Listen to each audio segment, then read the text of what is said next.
இந்த நாள் இனிய நாளாயமை எங்கள் வாழ்த்துக்கள். 24/4/2026 சித்திரை 11 ஏப்ரல் வெள்ளிக்கிழமை. இன்று அஷ்டமி, பூச நட்சத்திரம்.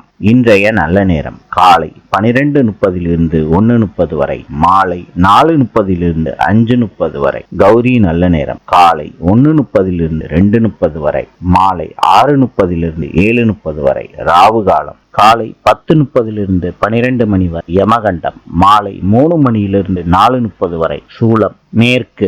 இன்றைய ராசி பலன்: மேஷம் தெளிவு, ரிஷபம் கவனம், மிதுனம் வெற்றி, கடகம் பரிவு, சிம்மம் நலம், கன்னி நட்பு, துலாம் பிரீத்தி, விருச்சிகம் நற்செயல், தனுசு ஆதரவு, மகரம் ஆர்வம், கும்பம் சுபம், மீனம் லாபம். இந்த நாள் இனிய நாளாயமைய எங்கள் வாழ்த்துக்கள். நாளை சந்திப்போம்.